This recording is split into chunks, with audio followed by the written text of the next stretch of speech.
All right, good morning, everybody. It's Matthew here. We've got the 7th of the 3rd, 2013 for our live Datasheet review. And we've got Peter McConville on the line. We've got about 25 clients, and I'm sure that a lot of people will join us in the next 10, 15 minutes. So, Pete, what in particular are we looking at today? Are we going to be covering a subject in particular? Well, we're going to look at it, both sides of the fence. I think it's only fair. I mean, normally we try to be fair and balanced with our presentation. I think it's a reality that you know, some days are diamonds and some days are not. And so we're going to look at a day. I decided rather than just look at Saturdays exclusively, we'll look at a couple of other days throughout the week over the course of our webinars, just so that people get a perspective on what is on offer in terms of you know, I suppose positive outcomes, even on days when there's not a lot of race meetings available.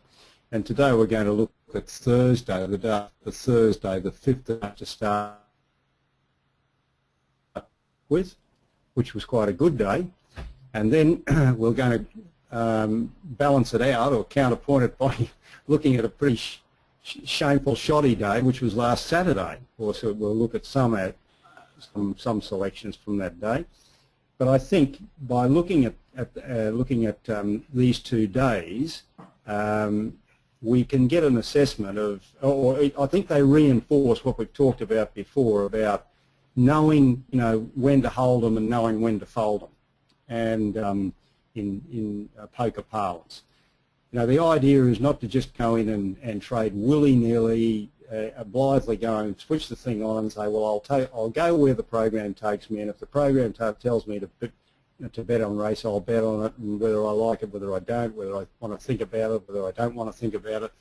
That's not the way to run the software. You've got to be proactive. You've got to go in and be dynamic. So the idea, why am I using this software? The reason why I'm using it is to generate supplementary income for myself. Once this software is a vehicle to do that. I don't care about horse racing per se, or, you know, a broad spectrum of people don't. I want to use what this software provides to help generate supplementary income for myself. Once I've done that, then the program has done its job, and I want to enjoy the fruits of my labour, as it were. Yeah, very good. And just for anybody, oh, sorry, Peter. Sorry, Pete, I didn't mean to cut across you. I just wanted to say, no, it's all right, Matt. Yesterday we were having a discussion about providing, you know, the service that we provide to our valued client base, and I raised a point that I felt we'd endorsed today. And Matthew agreed with me, and that was the absolute imperative need to do revision. You know, repetition is the key to success with this. It's no good going through and doing the training modules once and saying, yeah, I've got it, I'm across it, now I'm an expert, away I go. The key to being successful at anything is practice, practice, practice, practice. And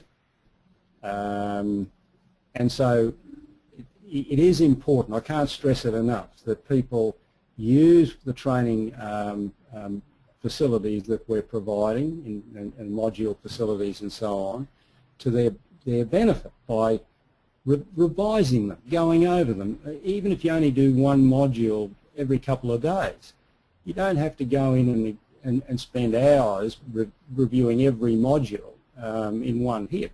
You can sit down and say, well, today I'll look at the allowances module and just sort of see, you know, just get like an updated perspective on, you know, how I can best apply the allowances when they're relevant to apply.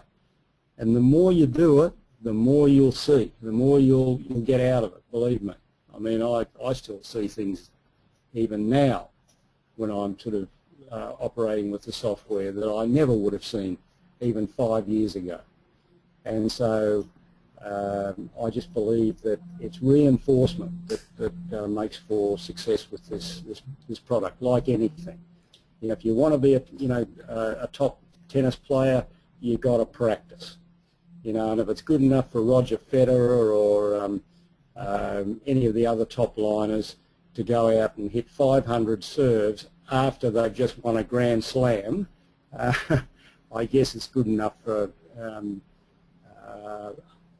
everybody else to do the same in their chosen area of expertise.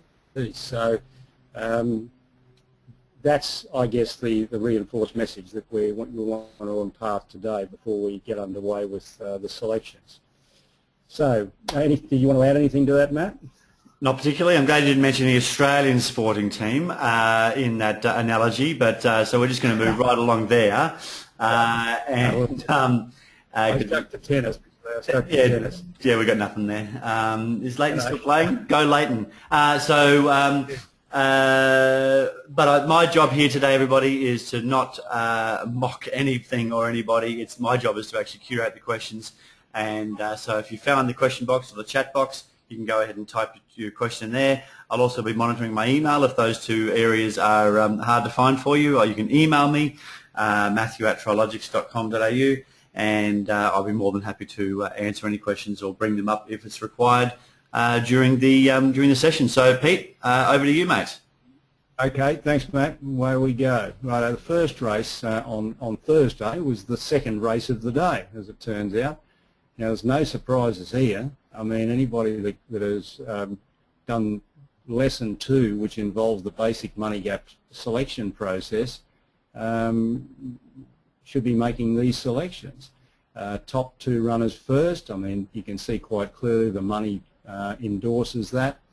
Down to number 4 for second, and of course, now we could make a percentage allowance here and stop our selections there if we chose, but I think if you're looking at the colour bands and doing that addition allowance scrutiny, you would see that there's quite a deal of serious money here right at the 1 minute mark for runner 6, which could occasion us to bring third place down to that level there, and I guess at the same time apply a money gap allowance covering at least 90% of the money to a 1.3 or bigger multiple.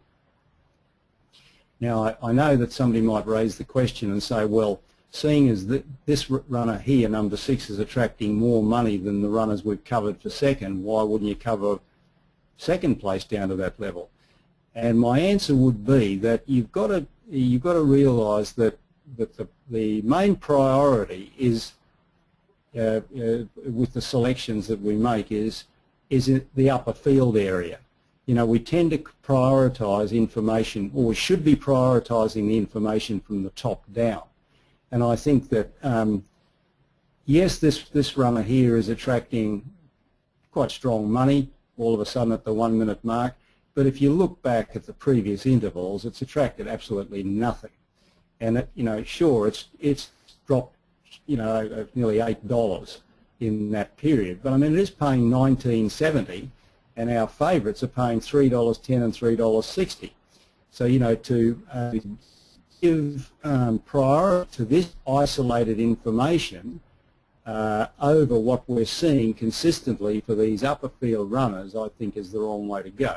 So I think the optimal coverage would be to cover down to number 4 for second, and bring third at least down to number 6, and drop number 5, given that it's attracted absolutely nothing over the whole collection period, which gives us 40 combinations, and that gets us underway.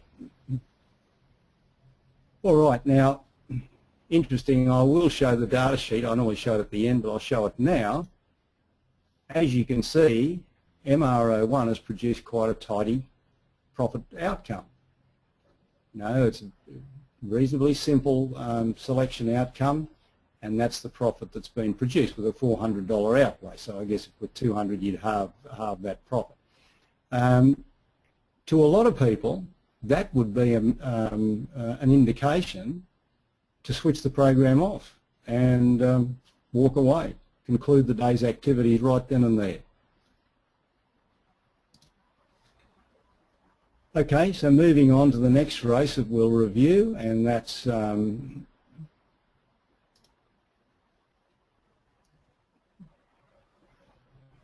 SRO3.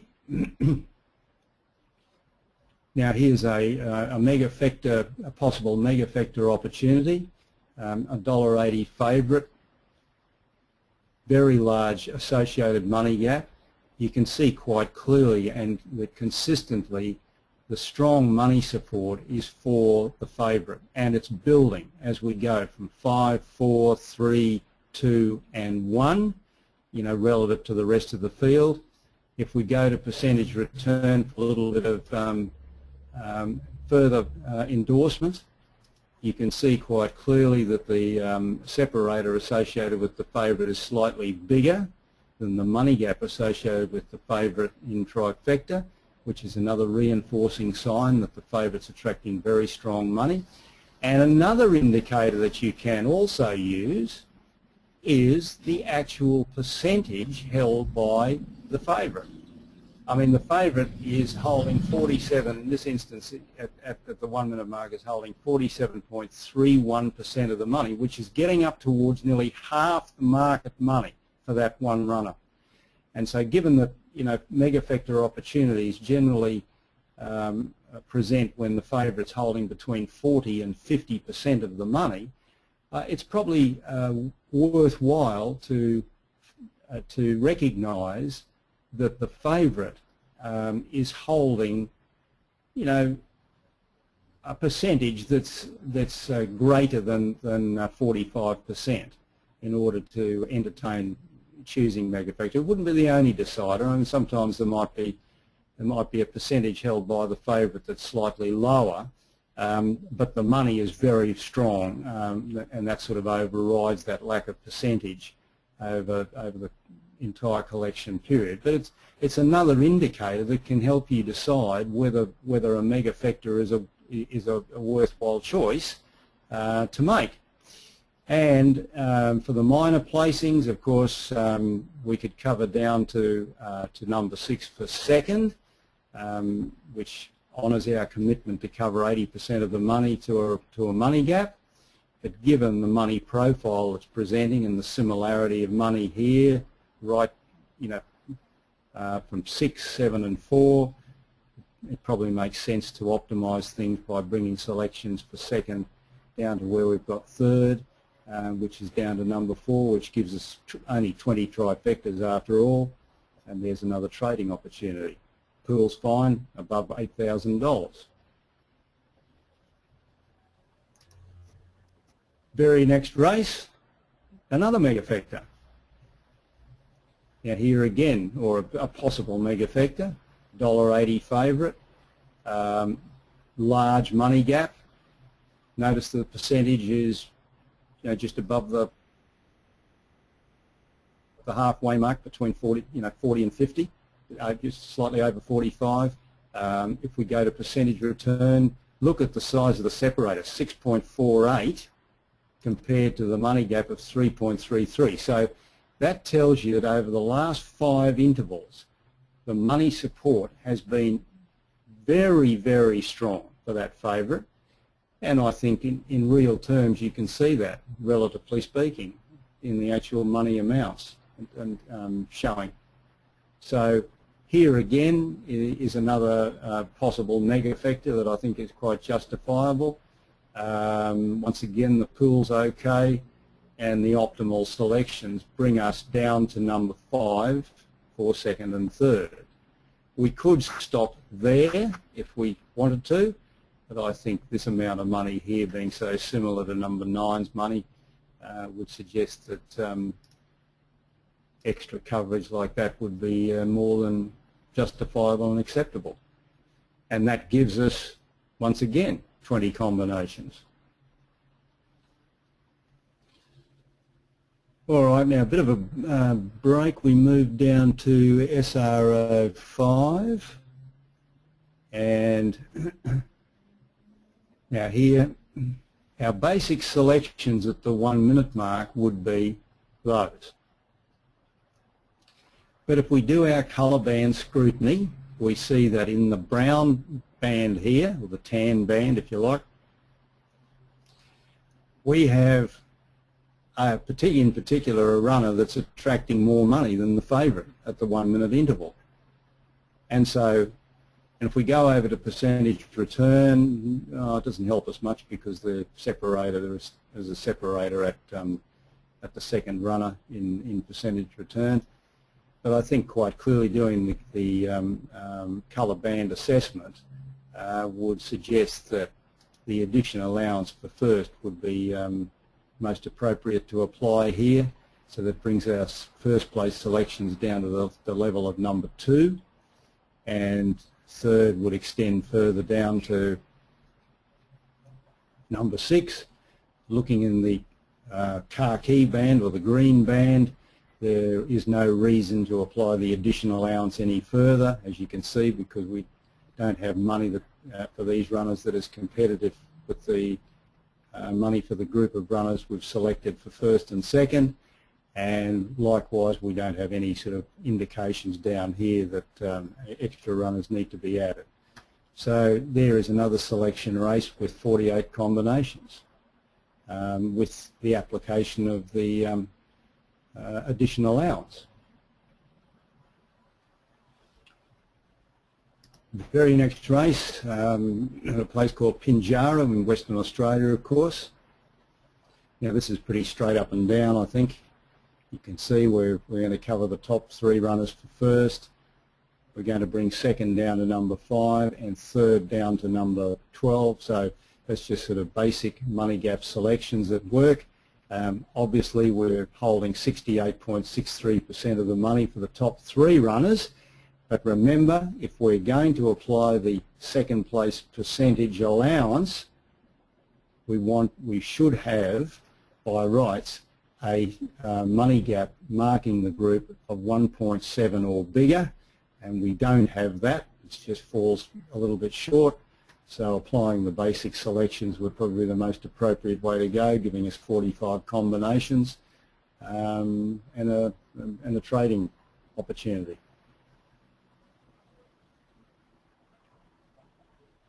All right, we move on now to BR05. So I think you can see that even though it's a Thursday, and maybe people will think, oh, you know, Thursdays, you know, can I be bothered? Is there enough, you know, racing? There's enough volume of racing to make it worth my while. I think you can see here that there's even for these intermediate or midweek days, they do very often produce quite a selection of races to choose from that are selection races or trading races. Okay.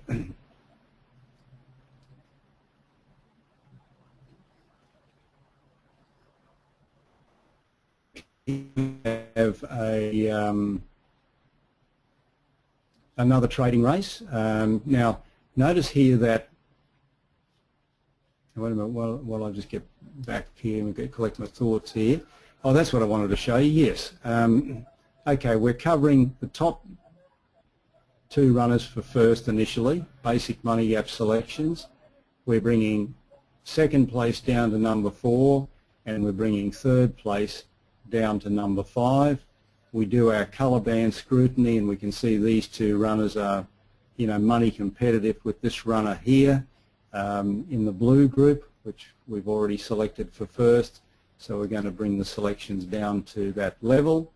Now, the pool is sitting at 4,921, so that can be, of course, we can use our discretion to make an allowance on the pool and trade in this race with 36 combinations. Let's just see what the pool went up to.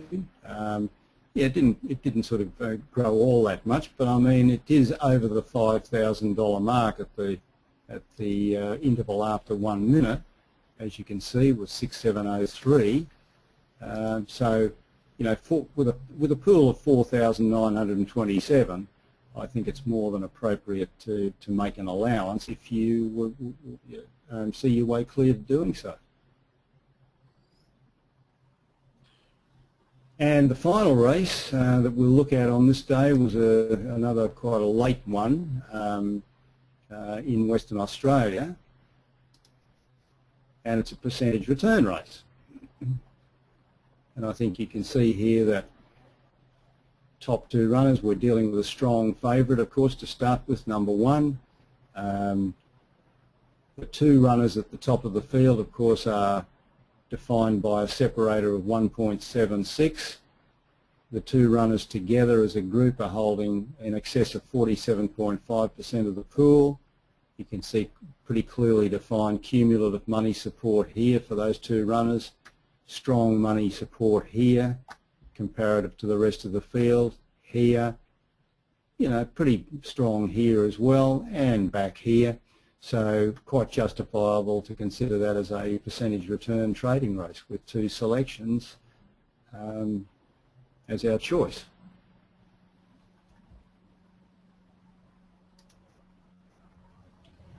Okay, so now I'll just when will I go back in here, because I don't know. I think I'll just go back to the previous race and correct this, because I don't know how that happened, but anyway, just bear with me a minute. That's better. Okay, let's have a look at the data sheet. Now, as you can see, not a bad day's trading for a midweek day.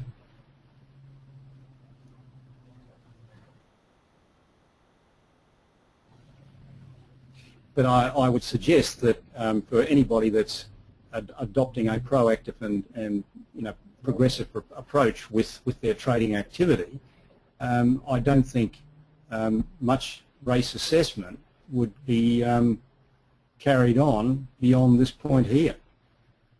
And you can see, I mean, if you went through the whole day, I mean, you're going to end up with much the same level of profit. But really speaking, if you're trading on a day and you're thinking, well, it's a midweek day, I'll go in, I'll see, my attitude is I'm looking to make supplementary income for myself, and once I've done that to my satisfaction, the program's done its job, I would think that you'd be pretty well satisfied around about, MR03 with the outcome of the day. So really, what happens beyond that point is academic, and so I guess the reinforced point is that there is no need to feel that you've got to trade all day. You trade until you're satisfied that the profit that you've generated is more than satisfactory, and I guess a way to gauge that level of satisfactoriness, if you like, or satisfaction, is to, I guess, be concerned about handing some of that profit that you've generated back to the TAB with possible losses later on in the day. So, once you get to a point where intuitively or you have a gut feeling, gee, I don't know, I'm not keen to sacrifice any of the money I've made, then I think that's the right time to consider perhaps exiting the program for the day. So that's an offering from a Thursday.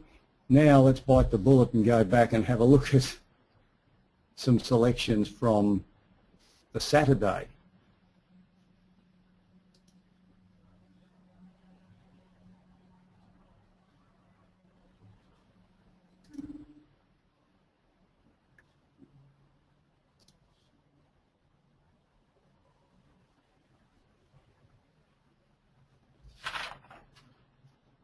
Okay, now we'll start with the first race at Warwick Farm. Now, as you can see, this is a possible negafector. $2 favourite, 2.65 money gap associated with it. Reasonably strong money for the favourite over the rest of the field, but it would appear to have flat line somewhat. It's not sort of increasing, it's just holding its own, and down here at the 1 minute interval, there is that perception that the money support for the favourite it's strong, but it just doesn't seem to be strong enough relative to the rest of the field. Now, if we go to percentage return, we can see that the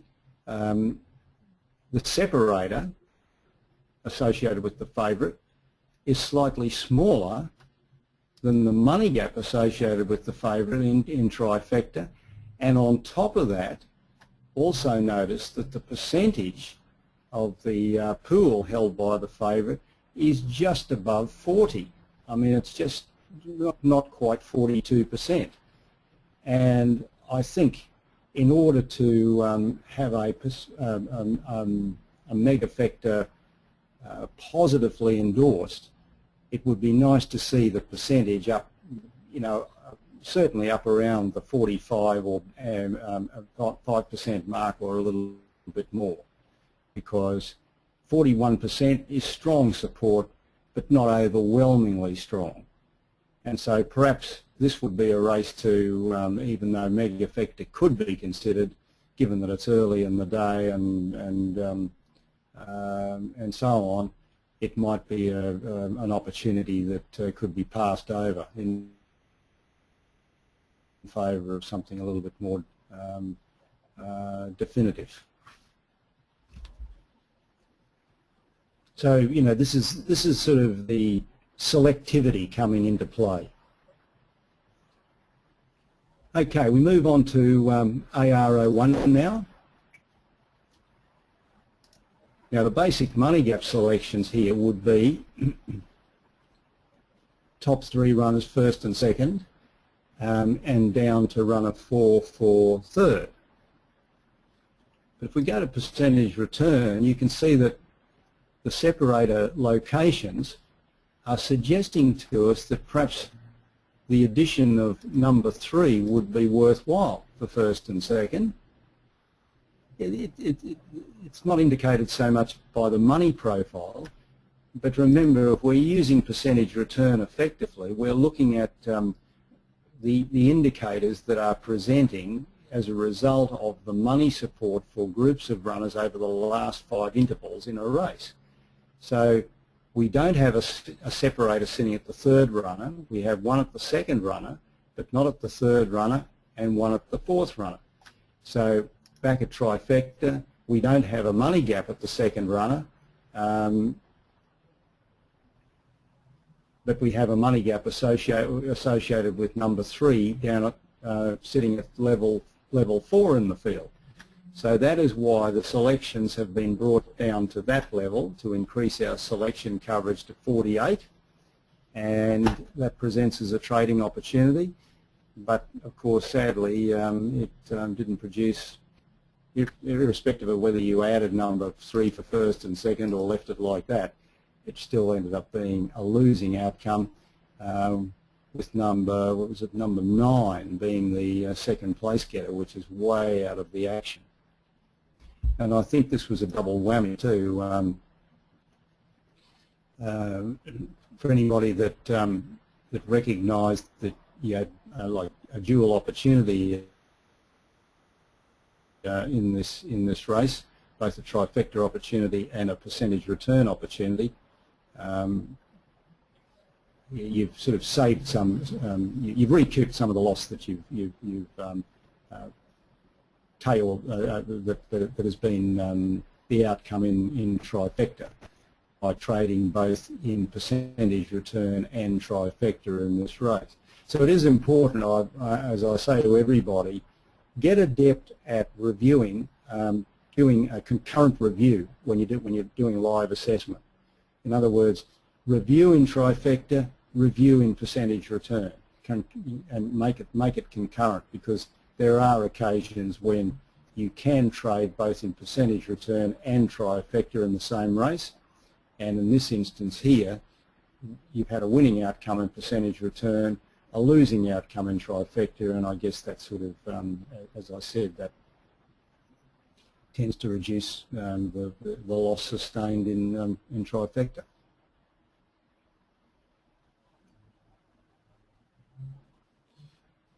Okay, we go to CRO2.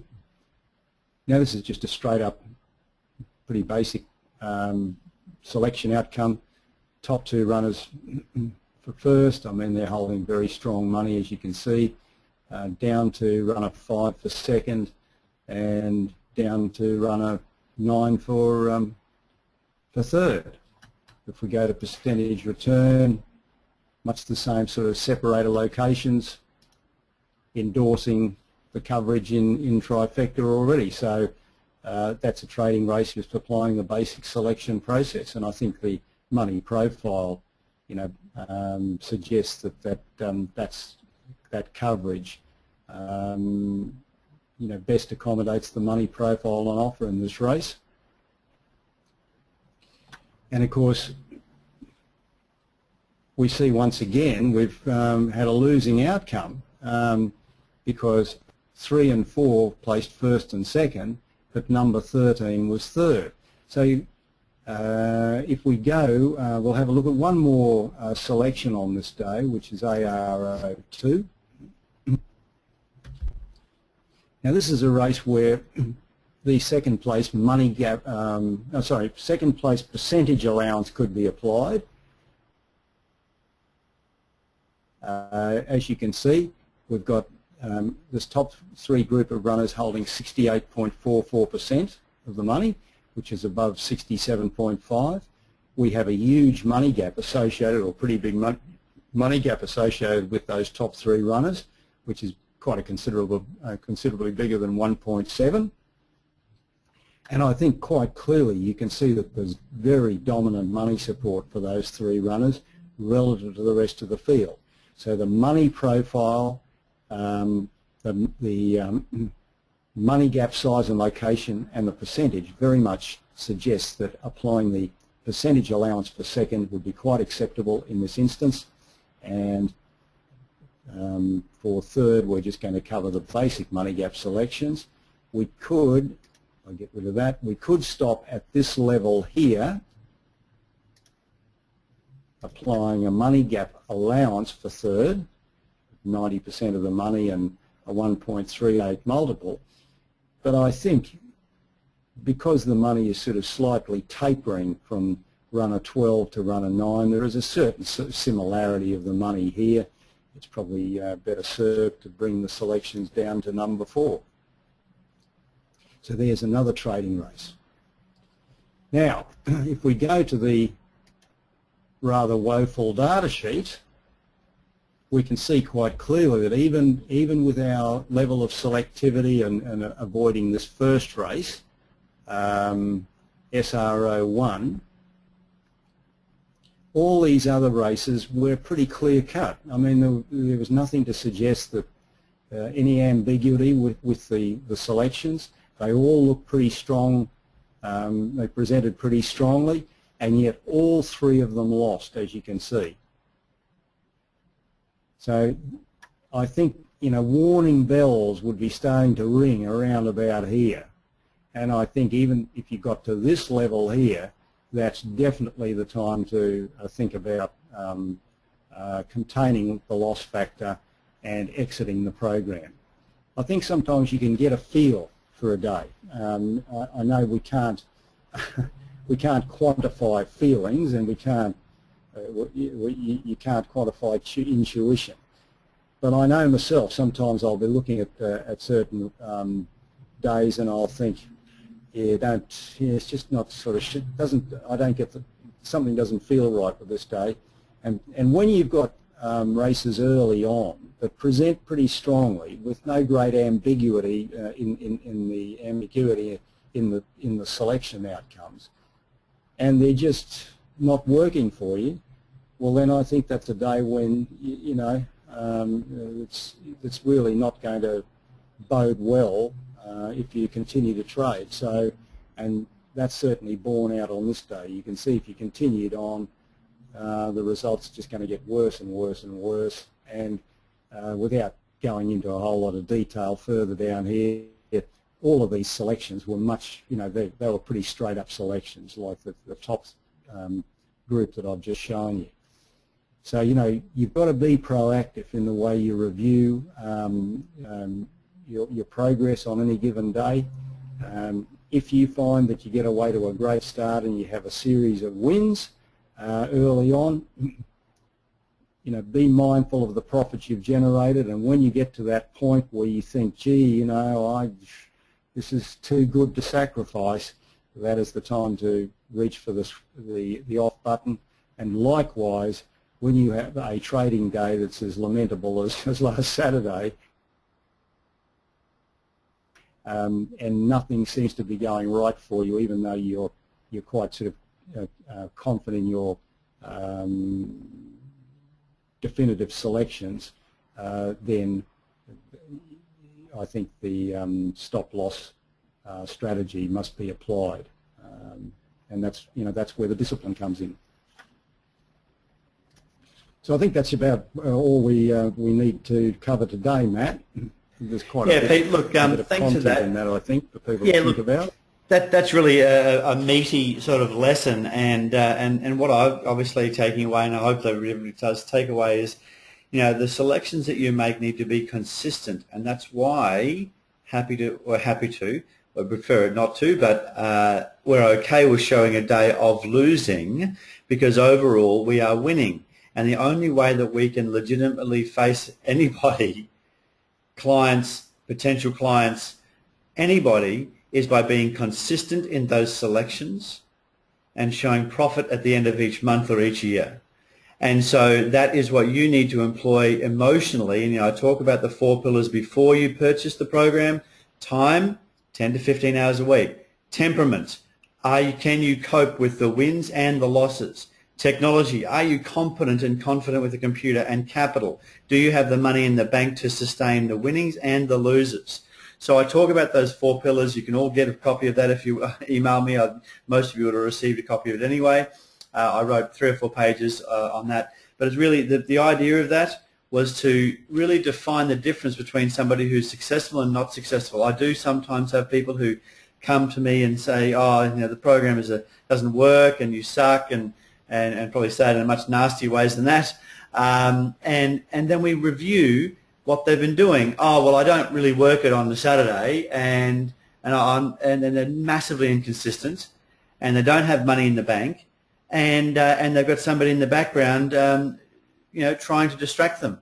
So they don't have any of the 4 pillars, which is clearly going to show me that they don't have any possibility of being a success for the program, because they're hamstringing themselves to start with. So this is this is the reason that Peter and I discussed these things prior to going live, is because yes, show a winning day, yes, show a losing day, and ensure that customers feel comfortable and confident that if they have a losing day, it's not because the program sucks. Excuse my language, everybody, I get passionate. It's because you need to be consistent, and through consistent application of the rules, you'll be successful. So that's really my little bit today. I know I didn't chime in much today. It's just because I'm sitting here nodding. I'm like, yep, there's nothing more for me to say. Now, is there any questions, Matt? Has anybody raised any queries? Or No. Stan says that he's seen some Saturdays sometimes in the bigger races. You see some silly money, and it's hard to judge. And I'm nodding at that. Yep, sometimes. And so also, no, there's no real questions from me. Doug has just said that this is a great lesson for a Saturday training. This is a great lesson, and if you guys can spend the time working through the software, being consistent, as Peter's already mentioned and I've mentioned it 100 times,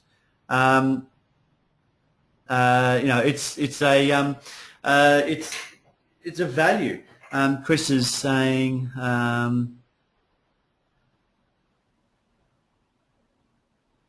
Okay, so I actually just wanted to bring up Wayne has a 3-strike rule, which is perfect. Chris is going to be discussing things with the South Australian group.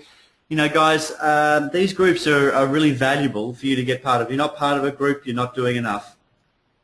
That's it. If you're not part of a group, you're not doing enough. And if you can't make it to a group because you're 1,000 kilometres away, that's all right. If you're 50 kilometres away, unless you're walking, it's not too far. So I know, oh, you know, Matthew's being harsh, and it's all well and good for him to say these things. You know what? It's your business. You know, what did I do this week? I get up at 5:30 every morning to run this business. What are you doing for your business that puts you outside of your comfort zone? Just do something. Get to those training sessions. Anyway, so I did want to discuss the email that went out this week in reference to the switch over to IQ Pro. I know we've been doing the IQ Pro training sessions and webinars for some time. There's an email that's gone out, generated some conversation. If anybody has any questions or comments, thoughts, how we could ensure the IQ Pro currently is as good as the Trilogics. I know that in some areas it's far better than the Trilogics. If you want to email me anything, I read every email. I respond to every email, good, bad, or indifferent.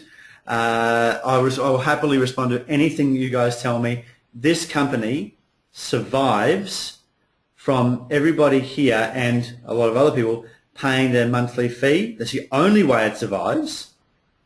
So therefore, this is your company. So if you've got something to say, say it.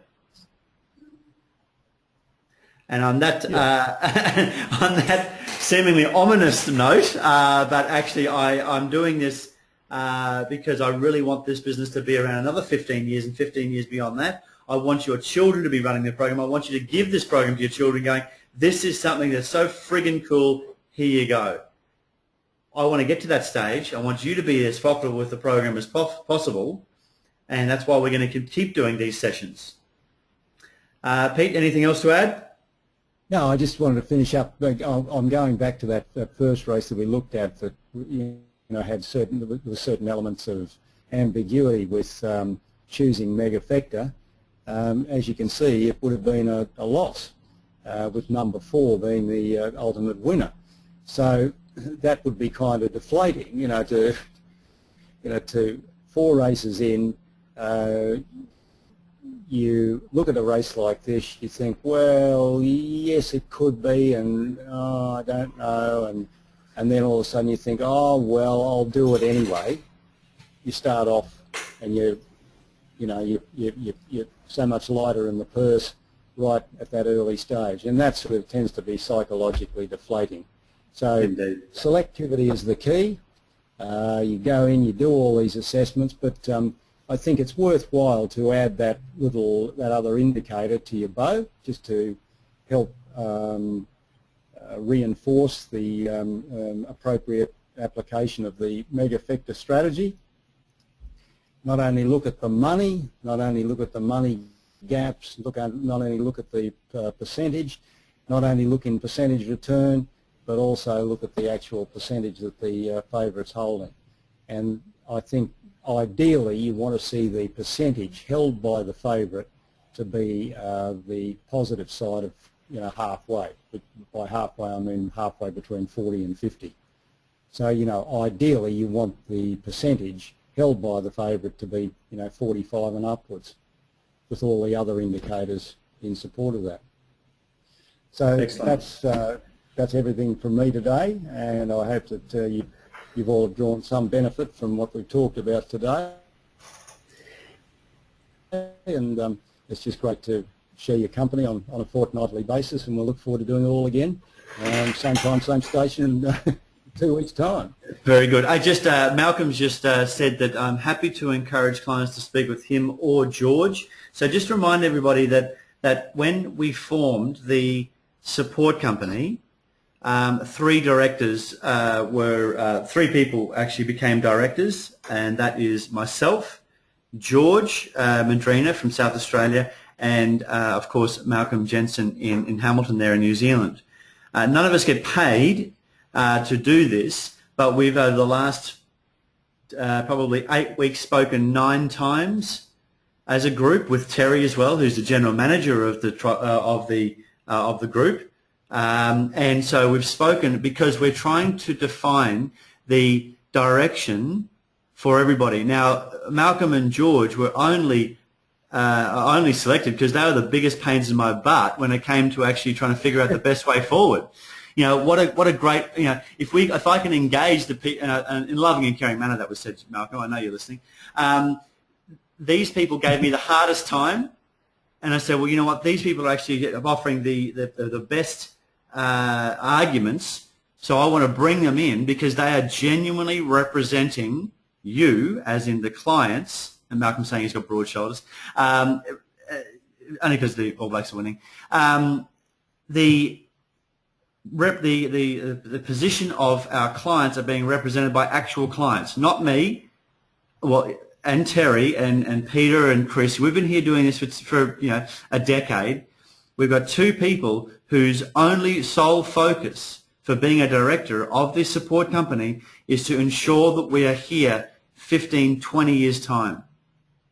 So if you want to have a conversation with those people, they've both offered, and Malcolm's reinforcing that right now, you can have a conversation with them about what they want to see out of this, the strategic direction of the business, and of course also listen to your gripes. You might not think you want to call me and have a moan or send me an email. I'm okay with that.